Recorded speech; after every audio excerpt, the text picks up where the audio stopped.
साथ में मौजूद हैं। इनसे संवाद लेंगे और जानने का प्रयास करेंगे कि आखिर किस प्रकार से पार्टी इस क्षेत्र में काम कर रही है और क्या कुछ जनादेश जनता की तरफ से पार्टी को मिलने वाला है। बहरहाल यहाँ की भौगोलिक स्थिति के बारे में भी समझेंगे और ये भी समझने का प्रयास करेंगे कि आखिर मुजफ्फरपुर की जो जनता है उसके मन मंदिर में क्या चल रहा है। सर, साधना न्यूज में आपका बहुत बहुत स्वागत है। और जिस प्रकार से मैं मुजफ्फरपुर को देख रहा हूँ, बड़ी जो है कहने में तो ये भी हमने सुना कि अघोषित उपराजधानी मुजफ्फरपुर शहर को जो है बिहार की मानते हैं। क्या कुछ ऐसा कुछ है यहाँ पे जिस वजह से जो है ये सब बातें सामने आ रही हैं? ये तो सच्चाई है, पर कहना है कि पार्टी के हिसाब से देखा जाए तो यहाँ पर सबसे मेन है कि जो भी एनडीए प्रत्याशी हैं वो लोग शुरू से यहाँ के लिए कुछ न कुछ काम किए हैं और करते रहते हैं, इसलिए इस टाइम में जो है उनको 100% जीत का मतलब चांस बनता है। मुजफ्फरपुर की अगर हम शहर की बात करते हैं तो तंग यानी काफ़ी ज़्यादा पॉपुलेशन भी है। क्या कुछ और काम होने चाहिए जिससे जो है जनता जनार्दन को यहाँ लाभ मिले? काम तो बहुत सी है। ऐसे है कि अभी शहर का देखा जाए तो हालत बहुत ख़राब है, क्योंकि स्मार्ट सिटी का जो काम होना था इस काम के चक्कर में पूरे शहर में हर जगह देखा जाए तो तोड़ फोड़ उल्टा पुल्टा हो चुके रखा हुआ है, जो सही नहीं है। काम होना चाहिए, पर ऐसा है कि काम नगर निगम के अंडर में बहुत सा काम है जिसके कारण जो है अभी तक कंप्लीट नहीं हुआ है, और पर ये काम साल भर के अंदर में हमको लगता है पूरी तरह से कंप्लीट हो जाना चाहिए। और ग्रामीण क्षेत्र की बात है, ग्रामीण क्षेत्र में जो ज़रूरत का चीज़ है, हर चीज़ जो सरकार की तरफ से मिलना चाहिए वो हर एक चीज़ मिल रहा है। रास्ता वगैरह भी पहले से बहुत अच्छा है। पहले तो आप आज से 15 साल पहले आए होंगे तो रास्ता में लोग चल भी नहीं पा रहे थे, ऐसा था। वो टाइम था लालू जी का, उस टाइम में अच्छे लोग को जाने से, अपने गांव जाने से डर लगता था। हमारा खुद का है कि हम अपने गांव जाते थे, डर के जाते थे कब क्या हो जाएगा। यानी सुशासन की जो बात कही जाती थी, नीतीश बाबू के सुशासन की, क्या लगता है आपको लोकसभा के चुनाव हो रहे हैं, मोदी जी की जो गारंटियां हैं वो चलेंगी या जो कैंपेन राहुल गांधी जी ने पैदल यात्रा चलाया था वो जो है ज्यादा प्रभावी नजर आएगा? देखिए, मोदी जी का गारंटी की जो बात है, मोदी जी ने जो गारंटी दी है वो सब काम हो रहा है। अभी गरीबों को सबसे पहले चाहिए था कि राशन वगैरह चाहिए, जो उनका दुख दर्द थोड़ा बटे, तो राशन तो मिलता ही है। ऐसे शौचालय का बहुत कमी था, जो बहुत गरीब महिला लोग जहाँ तहाँ शौच करते थे, उसके लिए शौचालय का प्रबंध है 100% देखा जाए तो अभी हो चुका है। बिहार में लाइट का पोजीशन भी बहुत ख़राब था, जो हर गर्मी के टाइम में बहुत लोग परेशान होते थे।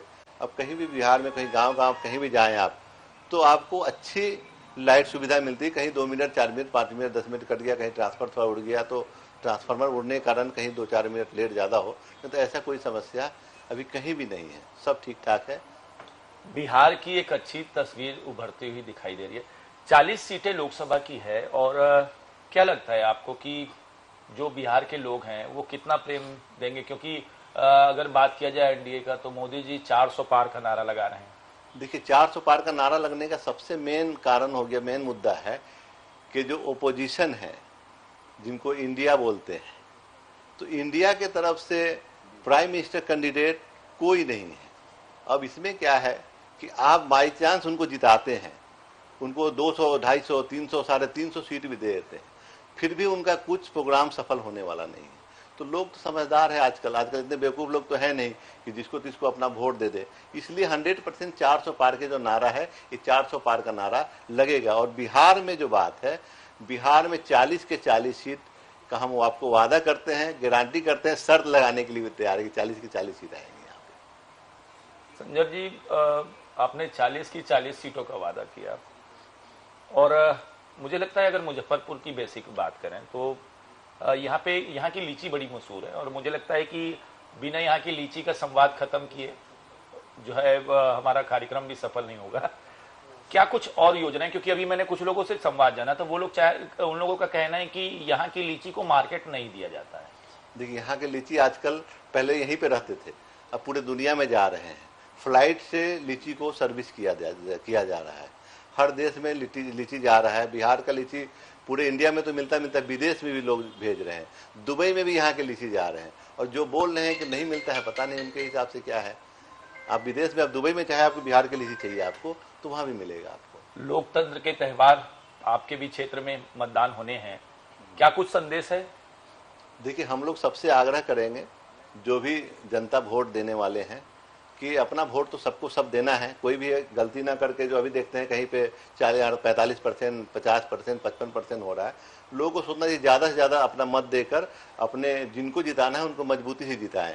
और दूसरा बात ये कहना है कि उन लोग जैसे अभी एनडीए के गठबंधन को वोट देते हैं, तो क्या है कि वो सेंट्रल में सरकार में जाएगी, उनसे कुछ उनको बेनिफिट मिलेगा। आप ओपोजिशन को वोट अपना देते हैं, तो महागठबंधन को देते हैं, तो उससे आपको कोई बेनिफिट होना नहीं है, वो आपका वोट बेकार होगा और इससे कुछ डेवलपमेंट यहाँ होना नहीं। कि सरकार जिनके साथ होता है उनको बहुत सा फैसिलिटी मिलती है, डबल इंजन की सरकार, इससे बहुत बेनिफिट मिलेगी आपको। इसलिए हम सब लोगों से आग्रह करेंगे कि मोदी जी को आगे बढ़ाएं। नीतीश कुमार जी का भी काम देखना है, नीतीश कुमार जी यहाँ कम काम नहीं किए हैं। और दूसरी बात है, हमारे मांझी जी जो हमारे संरक्षक हैं, मांझी जी हमेशा गरीब दलित पिछड़े की बात करते हैं।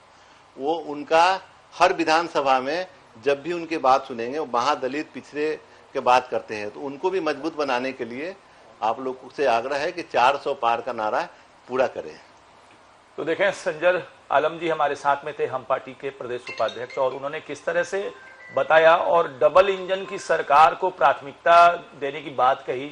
साथ ही उन्होंने ये बात भी कहा कि मतदान के बारे में, क्योंकि भारत देश के लोगों का वाकई में अभी जो संदेश आ रहा है, यानी मतदान का जो प्रतिशत कम आ रहा है, ये वाकई में चिंता वाली बात है। तो साधना न्यूज हर कार्यक्रम में आपसे अपील करती है कि आप लोकतंत्र के इस महात्योहार में बढ़ चढ़ के हिस्सा लें और देश में अपनी भागीदारी को सुनिश्चित करें। साधना न्यूज के लिए मैं अर्जुन पांडे, मुजफ्फरपुर।